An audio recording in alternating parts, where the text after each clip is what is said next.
As this latest Arctic blast hit the state, the power for most Texans stayed on. The power grid continues to perform well at peak demand during this winter storm. For most of the duration of the storm, ERCOT was working with a capacity cushion of 17,000 megawatts. In other words, enough extra electricity to power 3 million homes. What a contrast from just a year ago. When last February's winter storm hit, power plants were unable to operate in the freezing conditions. That led to widespread blackouts. Millions went without power, without water. At least 246 people died from the storm. You deserve answers. In the past year, Texas lawmakers have taken action. They've passed more regulations, required more inspections, and called for more winter prep. As a result, the grid now has 15% more power generation capacity. A new state law also now requires power plants to be winterized and have backup fuel supplies. We can't have people die. We can't have people without power. The Vistra power plant in Midlothian spent nearly $50 million in the past year to be better prepared. We're putting the money in to make sure that these plants work. But even if power plants are winterized, most still need natural gas to operate. During last year's winter storm, all types of power generation failed.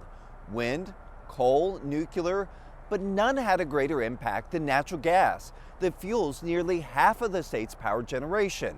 During last year's storm, gas-powered plants lost nearly 13,000 megawatts of capacity.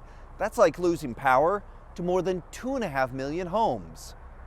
But the oil and gas industry points out all of that was last year.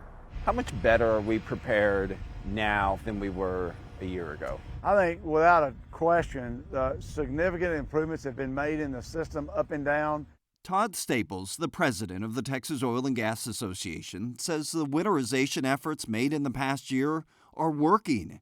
He says just look at what happened during the winter freeze this year, when production of natural gas dropped by less than 2%. The Texas Railroad Commission, which regulates natural gas, says in the past year it's inspected 4,000 sites, and 98% of those sites are now winterized. It all sounds good, but a closer look at the inspection reports by energy experts raises questions about how the state agency came up with that 98% number. And what does winterized exactly mean?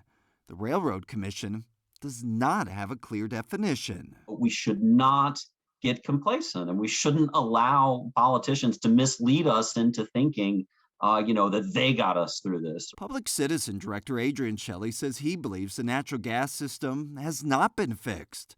Natural gas facilities are not required to be winterized until next year, and the mapping of critical gas infrastructure to make sure their power is not cut off has also not been done. We don't have the really resilient, improved winterized grid that we deserve right now. And if we did have another very serious storm, then I think there'd still be cause for concern. Shelley says he believes the reason the grid held up during this latest storm has a lot more to do with the severity of the storm than any real improvements to the grid. As I said yesterday, and I can say again today, the Texas electric grid is more reliable and more resilient than it's ever been. By all accounts, the Texas grid is better prepared for the cold than it was a year ago.